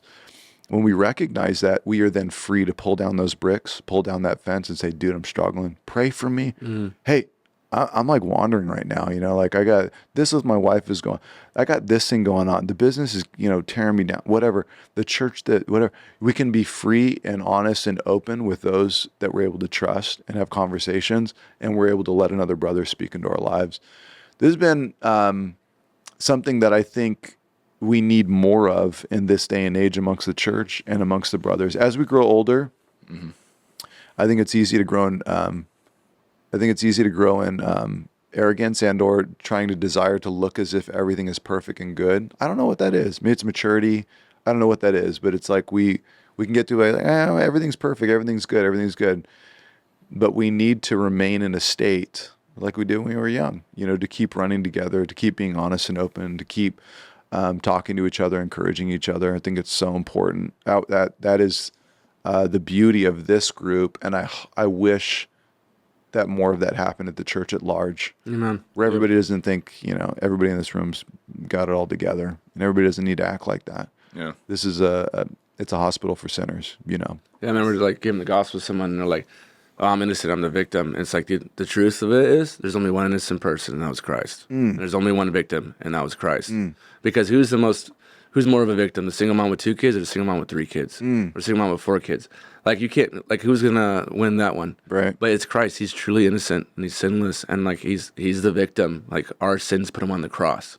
You know, so it's like we don't have, I'm like, and it says like, as such were some of you. It's like, look, Christ came to save sinners like you and me. You know what I'm saying? Like someone's trying to tell me like, dude, I'm just such a wretch. It's like, you're not hanging with Paul, dude. You know what I'm saying? He was there when they stoned Stephen. I'm sorry, you don't get to hold that title. Right. You know what I'm saying? And he said, I'm the chief of sinners. Like, we're all wretches. Yes. You know what I'm saying? So it's like, you know, we have one thing in common, and that's Christ. You know, Christ loved us and died for us. So we rest on that. The Bible's the standard. And I think like it says, he who humbles himself will be exalted. Yes. And it's like, you have to humble yourself and have true humility. And that's being a man. And I see that in my dad, like just being humble and just, you know, totally loving the Lord, loving the scriptures. I see that in men in my church and men that I meet with, and they're, you got to exalt. God will do the exalt. He will exalt you. You know what I'm saying? He will bring you what you need through his word, through the accountability, through the brothers. And like you said, hey, dude, what do you see in me? What's going on here? Because to me, I kind of look pretty good in the mirror in the morning. So what's going on? What do you truly see? But like that's the problem. Yeah. Right? That person in the mirror is idolatry. That's the sin. So you need someone calling you out. Right. That's the problem. Right. You know. Yeah. Go, James. That's one thing too. Is like I remember, like we got to remember, you know, when we were younger, how the things we were struggling with. You know, someone else in the church, or you're someone you're meeting up with. He's in that position that you were, and you had the struggle. You went through those hard times. Like pour into that person, disciple that person, help out where you can, and then you know if pass them on, have him like be discipled by other people too as well. So I think it's like just always be discipling. Just have that mindset, like we're not just our own person. We're supposed to be loving on all the brothers and all the and everyone, the whole church. We're supposed to be living the whole church, so everyone is taking care of each other, right? And we're looking after each other's families, you know, their needs, and that's how we're growing. But the thing is, like, don't forget, like, there's struggles in this world, and it's like, as men, or especially like young boys, like this, you know, most people don't want to talk about these things, and then it's like no one talked about it to me. Like, okay, let me talk it to my brothers, you know, like whoever's young, like, hey, these are actually true temptations they're gonna be coming up with. Like, you need to fight it. And they're gonna come after you this way. They're coming through the music industry. They're coming through the movies, the things you're watching through your phone. Like, be prepared for this, you know, like, and so that way you're equipping them instead of them trying to learn it on their own. You know, like, why have them try to fight their battle on their own? Like, you're a veteran. You know, God's like, you already did the work in us. Like, hey, show them how, like, be that man that, you know, you come along and help them out as well. And it's like, you could have, you know, 1, 2, 3, 4, who knows, like, God, how many people God's gonna put in your place. Yes. It could just be for a moment, or it could be, you know, for years. Yeah, me and my friend Nate, he's a barista, and we're like, who could give the gospel first today? You know, we're working behind the bar together. Yes. Like, who could do it? How could we talk to? You know, it's like, that's how you got to be, man. In the business too, it's like, it's so awesome. You get people from all walks of life, and there's a lot of broken people, a lot of hurt people, a lot of people that don't know and are questioning, and then just to stir up a conversation has been so great. And it's like, I've seen the Lord prepare each one of us in our life and what He's brought us through to be able to have those conversations. And so it's just been a great time. It's been a great opportunity to do that, and like to use that as a focal point. You know, that's what I loved about Europe when I was walking. You know, every city has like, it has a hub, has like a little fountain where everyone meets, has a piazza, like where everyone goes and talks. Right. You know, so it's like, that's the coffee shop to me. That's where everyone goes. That's where ideas are being told. That's the Mars Hill, right? That's where everyone's talking ideas. Right. So it's like, it's the trippiest thing, and it's the coolest thing to see that. But we got to be willing to just like, hey, let's go have these conversations. Let's go have these hard conversations. Yes. You're not always going to be liked, dude. Sure. There is just, you got to be ready to go, and like, you're not going to be liked. Right. You know? It's like an interesting note too. Under communism, whenever communism comes into a country, one of the first things they try to get rid of is the cafes. Really? That's where all the ideas, that's where people meet. Are you serious? Yeah. That's one of the places. Well, you think about it, like in San Fran, like, you're like, I looked up, well, what's the coolest thing? Oh, this coffee shop where all the artists would hang out. And it's like, it's just this really, really cool thing. And to be careful, when you're in Amsterdam, the coffee shops are just really sell weed. Right. I didn't know that at the time. I was like, there's a coffee shop. I just wanted a cup of coffee. Yeah. I was like, what's going on? I was like, you guys actually have like a cappuccino? Right. No, we don't do that here. Why is it called a cafe? But like, yeah, the coffee shops are little hubs, little think tanks, you know? And it's like, this cool thing is this caffeine is a gift by the Lord. Turns out it's actually good for you. You know what I'm saying? I'm not saying drink extraneous amounts, but it does get you, it stimulates the mind. And it has this cool, coffee is the cool thing that has this thing that can stimulate and relax you at the same time. You know what I'm saying? Like, sometimes I just need to hold a latte. Right. But I know this is going to get me through my day, but it's also calming me right now. I'm sitting in traffic. Right. You know? So like, this was tripping me out, you know, behind the man making a latte, again, pulling the shot from the espresso machine, you know, frothing the milk, pouring the latte art, sprinkling some cinnamon, whatever you like to put on there, and sliding that thing across the counter, is a man deeply integrated into Christ and the church, whose mission is to try and minister the gospel through this business into this city somehow. Absolutely. Behind a man wrenching on cars, greased up, you know, sweaty and working and putting cars back together for people, is a man who was slinging Bibles in Romania, smuggling them to try or Austria, in order to bless those around, to flee a communist country, to come here, who wants to worship freely, who genuinely wants to raise a family, who loves God and is going to impact this generation and build business and do it. And you guys are doing, you know what I mean? Behind the man, absolutely, is this spiritual depth. And God, we need more of that, you know, like you know, it's refreshing to hear that, because I just love hearing you guys talk about it, because you're not just making a cup of coffee. Like, behind that, there's so much going on inside, and there's so much that you want to happen in your city, in your town, through your business, What do you think is proper mindset for a business owner? I would even say a Christian business owner, someone who is building business in this culture. Obviously we want to make money. I mean, let's be honest. We want to make money. We want to build wealth for our family. We want to do that. But with a Christian mindset in this culture and building business, like where does their mind, where does their heart need to be? What do you think brings maximum impact, or like what is the mission and goal? I think I love what Luther said. He said a Christian shoemaker doesn't have to put crosses on every shoe. He just has to make the best shoes. So we got to make the best cup of coffee as unto the Lord, right? So it's like everything we do, we do unto Him. We honor God. And so it's like, I remember you were a bagger at Stater Brothers, right? Yes. Serving people. Yeah. And now you're a pastor. What are you doing? Serving people. God has a way of preparing men and women for what He's called them to do. So what I'm doing is like, I'm serving. It says in the Bible, treat others as better than yourself, especially the household of faith. I go above and beyond to help others hey, I tell my baristas, if someone looks like they need a free cup of coffee, give them a free cup of coffee, a free pastry. I love Talk to them, hang out with them, whatever they need. It's like, and I said, you got 3 minutes and you got 3 feet. Wow. To change someone's day. Wow. It takes about 3 minutes to make a latte, and you got 3 feet of that bar space to change their day. And I tell believers, non-believers this, I say, look, try to make someone's day better. I guarantee you it's going to make you feel better. No matter, it's because it's better to give and receive. I was in medical sales, and I would be sitting in front of like CFOs, and they'll ask me like, James, why are you so good at sales? And I just said, because I'm not selling anything, I'm giving you something. And they're like, where'd you get that from? And it's like sell me this pen to them. It's like that exciting. And I'm like, no, it's just literally in the Bible. Yes. And I've seen my dad do that. He's giving you a reliable car that that's going to get your mom and your kids somewhere safe. It's good. So now I get you a cup of coffee that I know it's gonna taste good. The milk's great. We're talking about the milk earlier. Yes. Yeah, we've got that cream top milk from a local farmer. Yes. We go above and beyond. What can we do from the milk to the coffee bean to the barista to the atmosphere? How can we transport you and give you a good time, give you a good experience? And like literally think about each aspect of that, from the branding to everything. So it's like the reason we have cowboys on our shirt. And someone asked me, what's a modern day cowboy? I said they're reliable. So like I don't care what you do. I don't care if you're an accountant and you're wearing a cowboy hat. You have to be reliable. So that's what it is. That's what they were getting things done, working from sun up to sundown, putting food on the table. So that's why we're all about the cowboy. It's like they're reliable. My brothers are reliable. Josh is reliable. Our cup of coffee, it's reliable. You rely on our cafe. It's going to be good. And that's why it's called Landmark, because we want to have that landmark spot.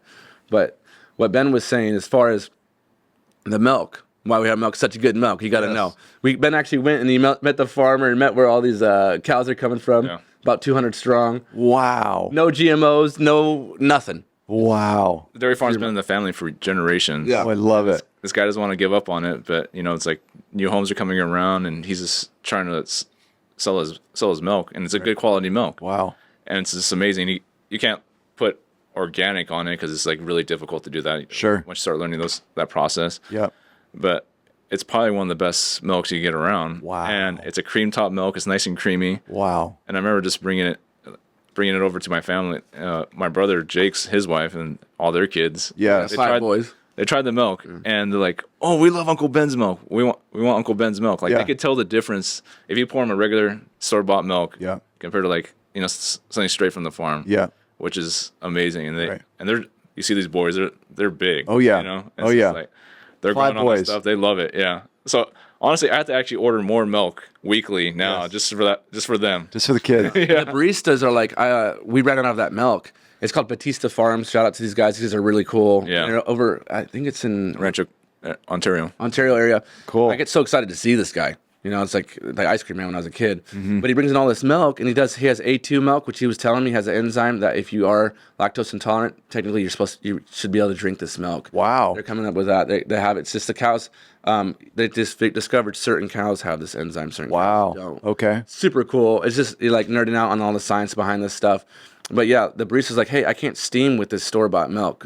It's not as thick, doesn't have that texture.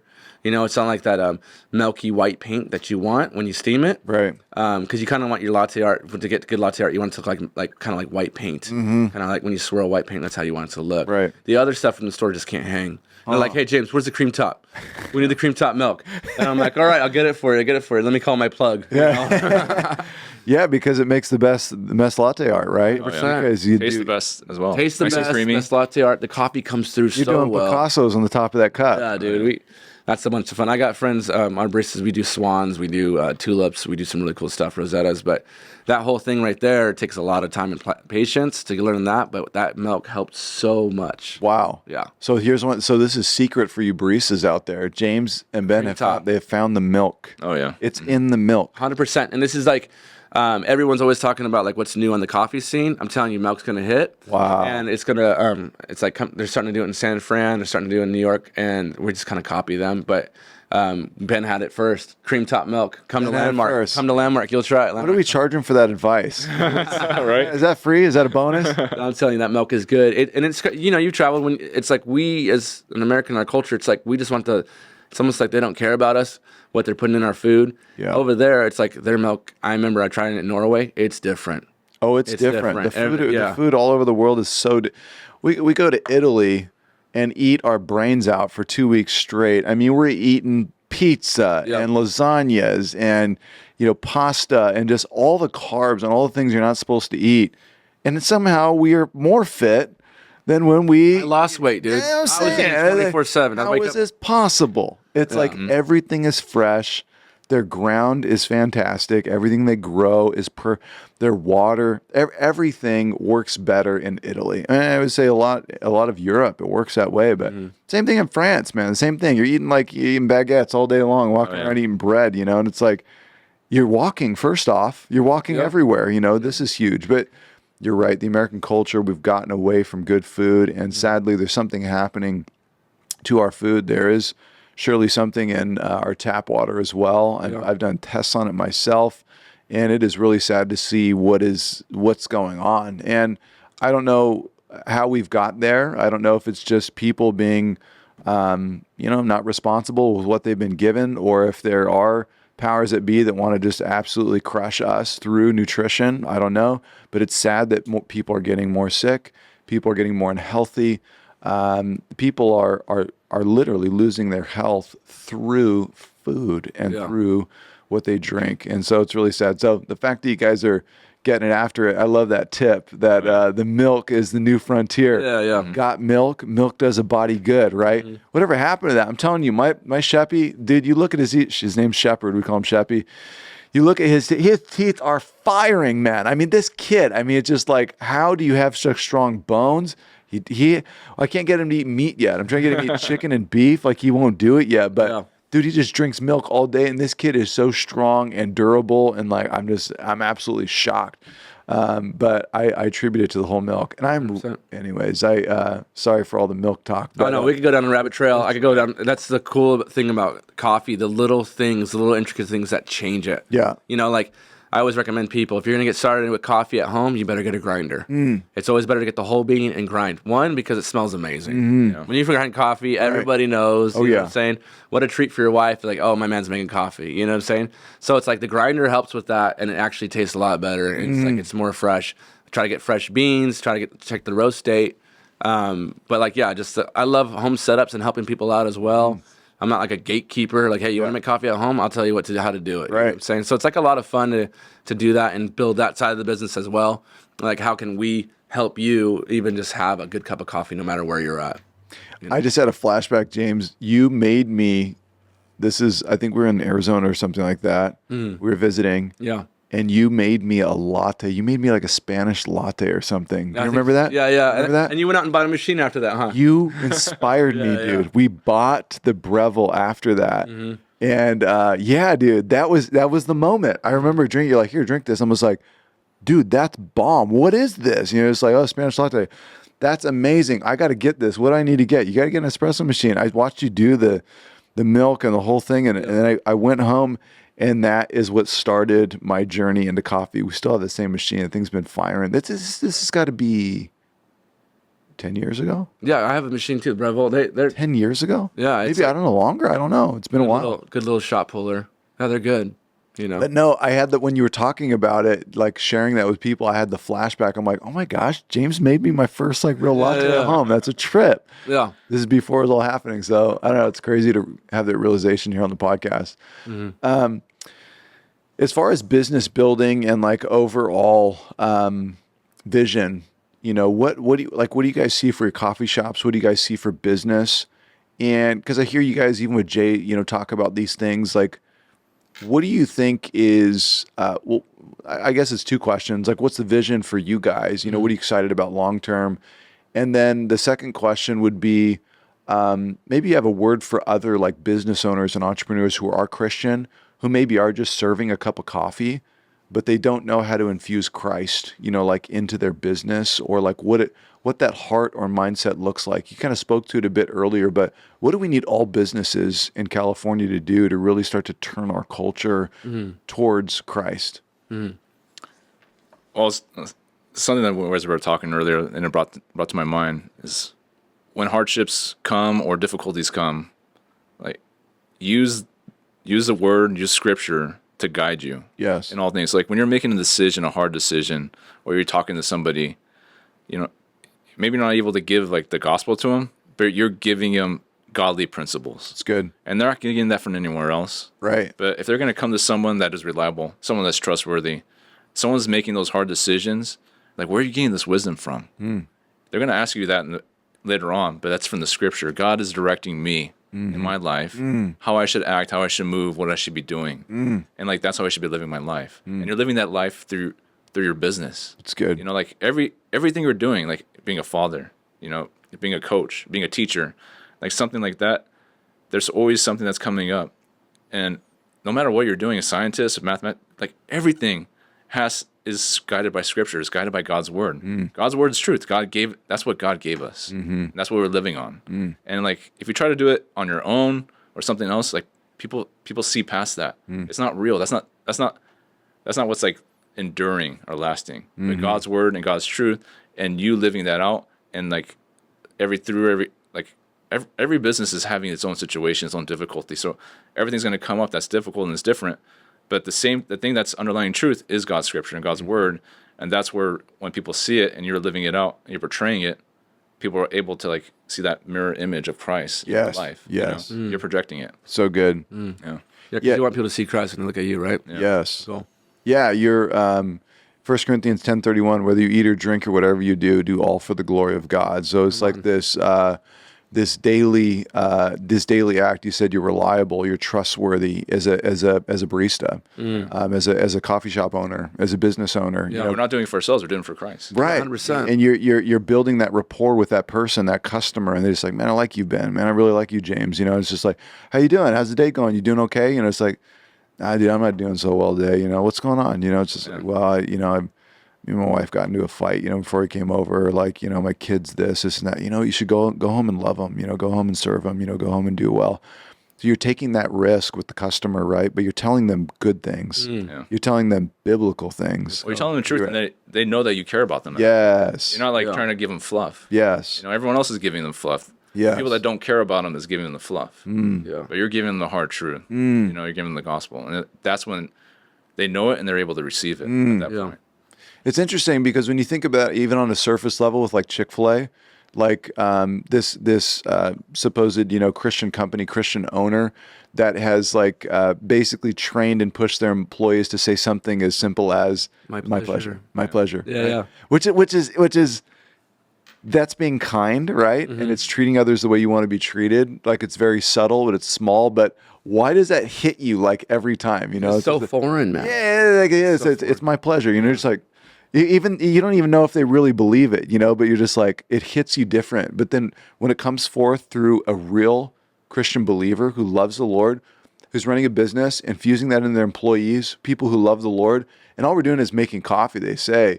All we're doing is shining shoes, they say. Or we're holding the camera. We're doing whatever they say. We're working here in the industry. All we're doing is doing these things. But then you're actually living for Christ. You're taking the opportunity to minister. Like you said, you gain good rapport with people. If Christian businesses all over California chose to start doing this, we could change the tide because we are being an active witness in real time to people, right? We are let your light so shine before men, they'd see your good works and glorify your Father who is in heaven. Amen. When the power of the Holy Spirit comes upon you to be my witnesses into Jerusalem, Judea, Samaria, and the ends of the earth, like you are to witness, speak the truth about me in all places at all times. And so the reason I want you guys to speak to this, and I'm thankful we're talking about this, is because there are a lot of Christian business owners and or people working in business that separate Christianity from their work. They just turn it off. Like they step into their workplace and they turn off Christ. Let me tell you this though.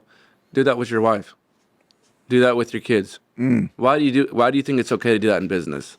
But you would tell no one to ever do that with their wife or their kids or with their family. You don't shut God out and say, I'm just doing business. It's a worldview. When Jesus saves you, he saves all of you. You know what I'm saying? You are in his army. Amen. To go and do his work. So it's like, if you can't be a Christian business without God. You can't do it. Sorry, you can't. Then you're not a Christian business. It doesn't even make sense, right? You can't be a Christian husband without Christ. I just do that. It's like you can't do that. So it doesn't operate. It doesn't even make sense. So it's like, if you want to be a Christian business, please. My thing for you is a 2-part question. What's our vision? And what is my advice for the business owners? The first one is like, I'd like to have 4 landmarks, and maybe go see in like local. Get it, little James. cities. Let's go. Come on, Ben. Yeah. Let's rally this thing. Let's 100%, go. 100%. So yeah, 4 landmarks, beautiful little buildings where people can hang out, talk ideas, and be loved on, and have a really good cup of coffee and good milk. Also, I think for the business owners is be consistent. If you're gonna be consistent, like say you're a Christian, like hey, then you better be working on being a good husband, a good father, a good mother, a good wife, a good business. Be consistent. People need to see it. Like, why am I gonna go to your business if you're not even consistent in your household? If you're cutting me off and you're just driving like a maniac, and then I'm gonna go over there and get your plumbing supplies. Why are you doing that? Right. You're not being consistent. You're not. So it's like it's twofold, right? Jesus said, if you love me, the Lord your God, with all your heart, soul, and strength, and you love your neighbor as yourself, you fulfill all the law and the commandments. Then do it. Operate it. Christians operate a certain way. So be the Christian. Be the man. Be the woman. And so it's like, and don't be afraid to fear God over man. So a lot of people, that's where they mess up. Anytime you put that fear of man before God, you're gonna mess up. It's gonna mess up. It's just not the right order. You gotta fear God, and you gotta go out there and be consistent in your business and love on people. And I'm telling you, if you have the ability to just say, Lord, help me give instead of receive. Whether you're selling cars, you're working wherever. I used to work at Hollister, and someone's like, "What?" This guy came in from like the kind of crappy company now, all that stuff. And it was bad. I never got a break, but I didn't really work. I stood in the front. Right. I think legitimately, the guy came from like New York, and he's like, James, your sales in this bit since you started working in this shop, is in Murrieta, has gone up, and we never sold jeans like this. And I'm like, what are you doing? I was like, well, I'm just giving somebody a pair of good pants. And if you could do that every single day, if you could give somebody whatever, if you're an accountant, you better be able to give them peace of mind that their books are balanced. Good. If you're a pastor, you better have, I gave you the meat of the word, right? So go and live it. Don't just be a hearer, be a doer. If I could give you, if you're making ceramic cups, I gave you a cup that you could hold a hot cappuccino and not spill on you. And you can have that conversation with somebody. So give somebody something, no matter how little it is. If you approach it with giving instead of taking, instead of I need to take the money from you, it's like, no, I gave you a better quality of life, more time with your family, better quality books, more money in your pocket, whatever it is. That's something I can wake up and do every single day. So I'll throw in another thing too, is don't be afraid to lose for Christ. Like if it's going to be a hard decision and it's either Christ or, stay in business, to do something to cut a corner, like be afraid to lose for Christ. Like, hey, I'm sorry, I can't do it.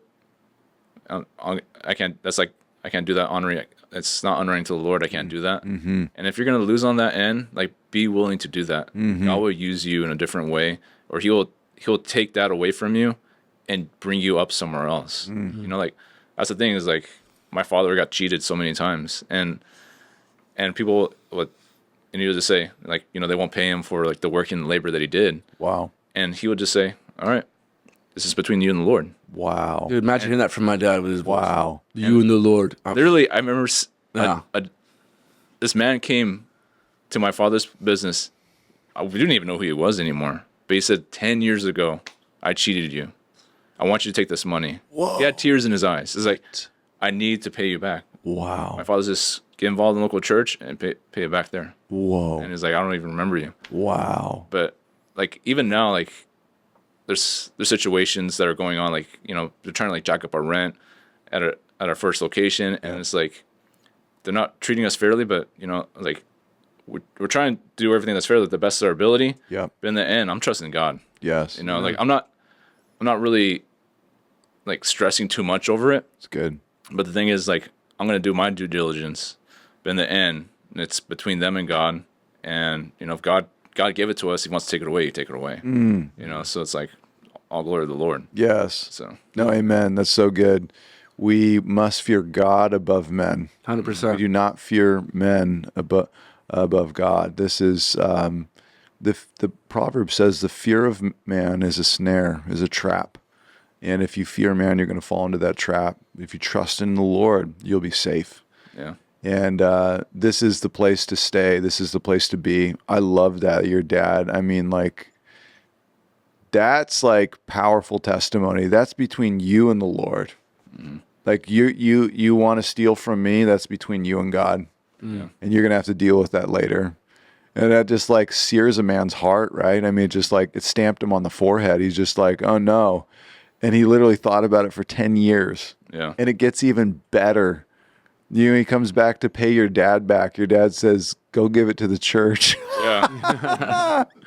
Go get involved in a church, Yeah. dude. That is legendary. Yeah. I love that story. No, it's awesome. And a great way to honor your father. And, you know, his legacy permeates through your guys' lives. You know, you can see it. You listen, you talk about your dad, and it speaks about the impact that you will have on your own children, that you will have on your own kids, and that your children will have on their children, that your dad has made such an impact that will continue on. It shows the power of a father, shows the power of a mother to be able to live out with good testimony, live out with good rapport. I'm sure parents make mistakes, but just keep chipping away, loving and serving your kids for the glory of God, and let Him raise up another generation that honors Him and serves Him. Yeah. And I believe God's going to do that in you guys as well. Amen. One more piece of advice. So Bring it back. business wise, like, don't think you're going to be stuck in a place like 3 years, 5 years. Like, so if you're going to get some kind of, like, you're going to be locked into a place. A lesson learned from us is think long term. Try to find the best lease you can, and try to get that long term lease as much as possible. Always negotiate. Yeah, always negotiate. Like, it was one of our buddies, actually. He has a clothing company, Nectar. Great guy. His name's Dave. Awesome clothes. But what he gave us a piece of advice is, like, don't fall in love with one place. Fall in love with a bunch of places that you do business in, and start negotiating like the best terms possible for your business. Because you want to be there long term. You don't want to be there short term, and then all of a sudden they have control. You know, it's like in the lease, especially, you know, if you need a brick and mortar type scenario. So think about that aspect. You're not going to be short term. You're going to be long term, and that's how you're going to be growing. And so you don't want someone to take advantage of you. Like, oh, once you grew the business in that location, and now they want to take advantage of that. I see. They want to raise the rent. Yeah. Yeah. So you're basically saying that. Can you break it down a bit more? Like when you first, don't be married to one location. Yeah. So check out a bunch of locations. Then if you find a brick and mortar, let's just say you find 5 places that you think, you know, might work. Then you're going to negotiate down the price as low as you possibly can. What is, and basically you have a budget. Like you're basically saying if you can get down under that budget, it would, you know, $500, $1,000, Yeah. you know, $1,500. What is negotiating a good like lease? And then you're locking it long term. Does that mean 2 years, 5 years, 10 years? Like, I would say try to go as 10, try to get as long as you can, because, and then another right to renew after that. yeah, you could do short term leases on that. Yeah. So if someone wants to give you 3, but then give options to renew at the same terms 3 or 4 times over. Got it. So then it's like a 10 to 15 year process. Got it. So, you know, you're afraid maybe like to stay in the long term, but have the options to renew. Yeah. Which a buddy of mine told me about that one. It's like, oh, okay, you don't think you're going to make it in that location, that business, at that price, then just give yourself an option to renew at the same terms at that price. but for a longer term. I see. Just add it on. In Southern California, it's real estate. Yeah. People like it's crazy over here. People want these crazy numbers. It's like, dude, we're not Newport Beach. Right. We're in the Inland Empire. Right. So it's like you got to negotiate. It's a business transaction. So it's like, look, we're going to build equity into this, and it's sweat equity. So if you're going to build out, it took us about a year to open Landmark, and I built it during COVID from guys from church. You know what I'm saying? So we did everything, dude. And to see that, like, oh, I only have 3 years, and they want to like double the rent. Can you imagine? So we locked into a longer lease. You know, so make sure that if you're going to put a lot of time and effort in this, you want to see longevity. You got to think big picture. And that's pretty much like, and that's a great way. It's not like it's in Arkansas where the square footage is a lot cheaper. You know what I'm saying? The lowest overhead for anybody starting off is a lot better for you to potentially be more successful, right? So it's like if I am locked in this really high every single month, I got to worry about that and fear that.